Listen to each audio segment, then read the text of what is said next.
Corona నుంచి మేము తెలుసుకున్న పాఠాలు. నెంబర్ 1, వైటమిన్ D3 ఎప్పుడు హైగా పెట్టుకోండి. 100 మంది రోగుల్లో మేము వైటమిన్ D3 చూస్తే 70-80% మందికి నార్మల్ కంటే తక్కువ ఉంది.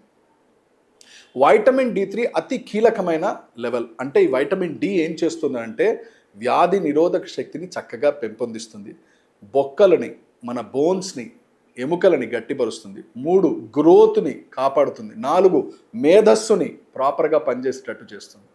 చాలామంది చెప్తుంటారు బాగా నీరసంగా ఉంది డాక్టర్ గారు, ఒళ్ళు నొప్పులు వస్తున్నాయి డాక్టర్ గారు, మసలంతా పెయిన్ డాక్టర్ గారు అని. వైటమిన్ D3 అనేది అంత కీలకమైనది, వీరన్నిటికీ దెబ్బతీస్తుంది అది. So number 1 vitamin D3. Number 2 vitamin C. Vitamin C అనగానే చాలామంది అక్కడ దొరుకుతుందా ఇక్కడ దొరుకుతుందా, సింపుల్ విషయాలు ఇవన్నీ. మన ఇంట్లో నాయనమ్మని అడిగినా చెప్తుంది. రోజు నిమ్మకాయ పచ్చడో లేదా నిమ్మకాయో దొబ్బకాయో ఇలాంటివి మనం రెగ్యులర్గా అలవాటు చేసుకోవాలి. ఉసిరికాయను, ఉసిరి పచ్చడో, ఇవన్నీ మన వాళ్ళు, ఇవంతా కూడా మన భారతీయ నాగరికతలో ఉన్నవే. అది మనం దూరం అయ్యాము, పిజ్జా బర్గర్ల కల్చర్ పోయాం కాబట్టి ఈ లెవెల్స్ అన్నీ మనకు పడిపోతున్నాయి. నెంబర్ 2 ఏదైతే వైటమిన్ D3 చూసుకున్న తర్వాత వైటమిన్ సి ఫుడ్ విధానాలు మనం కాపాడుకొని వైటమిన్ B12 కూడా మనం చూసుకోవాల్సిన అవసరం ఉంటుంది. ఎందుకనంటే నరాలకు సంబంధించింది చాలా కీలకమైన వాల్యూ కాబట్టి ఈ 3 గనక మనం చక్కగా చూసుకున్నట్టయితే బహుశా వ్యాధి నిరోధక శక్తి చక్కగా ఉంటుంది, సిస్టమ్స్ కూడా బాడీలో చక్కగా పనిచేసే అవకాశం ఉంటుంది. కరోనా వ్యాక్సిన్ విషయానికి పోకముందర పిల్ల ముందా గుడ్డు ముందా అనే వివాదం మనం ఎప్పుడు వింటూ ఉంటాం. అట్లా ఇది ఏరికోరి మన మీద రుద్దింది ఫస్ట్ కరోనా వ్యాక్సినా, అంటే వ్యాక్సిన్ కోసం కరోనా వచ్చిందా, కరోనా కోసం వ్యాక్సిన్ వచ్చిందా, ఇది ఒక పెద్ద మిస్టరీ అండి. ఎందుకనంటే సైంటిఫిక్ లిటరేచర్లో కూడా దీని మీద అనేక అధ్యయనాలు జరుగుతున్నాయి. ఎందుకనంటే మానవాళి మీద ఇది కావాలనే రుద్దారా అనే అనుమానాలు లేకపోలేదు. అలాంటి పరిస్థితుల్లో మనం ఇంకా 2 అడుగులు ముందర బాధ్యత తీసుకోవాలి. అంటే ఎవడో మన పర్మిషన్ లేకుండా మన గేట్లోకి దూకొచ్చాడంటే పర్లేదులేండి అంటామా, అనం. అక్కడ మనం 2 అడుగులు అలర్ట్ ఎక్కువ ఉంటాం. అట్లాగే అది మన మీద తోసినప్పుడు ఇట్లాంటివి మనం అలర్ట్గా ఉండాల్సి వస్తుంది. ఎలా అలర్ట్గా ఉండాల్సి వస్తుంది? కరోనా వచ్చినప్పుడు ఎవరి వ్యాధి నిరోధక శక్తి అయితే చక్కగా లేదో వారు ఇబ్బంది పడ్డారు. కరోనా వచ్చినప్పుడు ఎవరి పొట్ట అయితే దెబ్బతిన్నదో, గట్ ఇమ్యూనిటీ అంటాం. చాలామంది నాకు గట్ ఫీలింగ్ అండి అని అంటారు. గట్ ఫీలింగ్ అనేది ఏదో వాడుకలో అన్నది కాదు.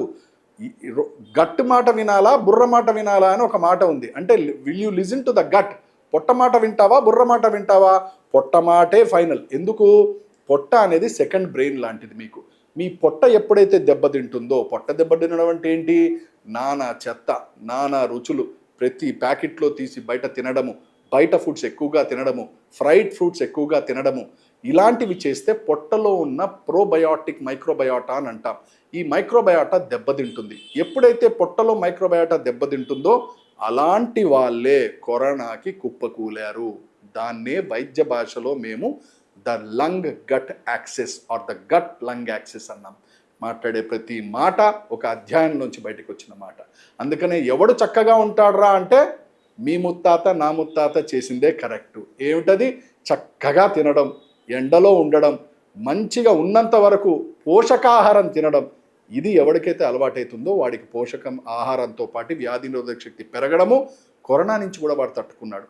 వ్యాక్సిన్ విషయానికి వచ్చినట్టయితే ఈ వ్యాక్సిన్లో చాలా రకాలైన వ్యాక్సిన్ ఉన్నాయి. కానీ ఇదన్నిటికీ తలదన్నే విధంగా mRNA వ్యాక్సిన్స్ అని ప్రపంచంలో వినూత్నంగా వాళ్ళు రిలీజ్ చేయడం జరిగింది. స్టార్టింగ్ నుంచి మేము చెప్తూనే ఉన్నాం, దీనివల్ల అనర్థాలు ఎక్కువగా ఉంటాయి.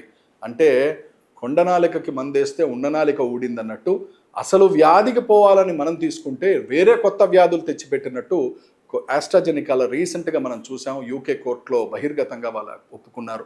2021 నుంచి చెప్తున్నాం, అప్రమత్తంగా ఉండండి, దీనివల్ల రక్తంలో గడ్డలు కట్టే అవకాశం ఉంటుంది, దీనివల్ల వేరే ఇన్ఫెక్షన్స్ పెట్టరేగే అవకాశం ఉంటుంది, దీనివల్ల మనకి అనర్థాలు వచ్చే అవకాశం ఉంటుంది.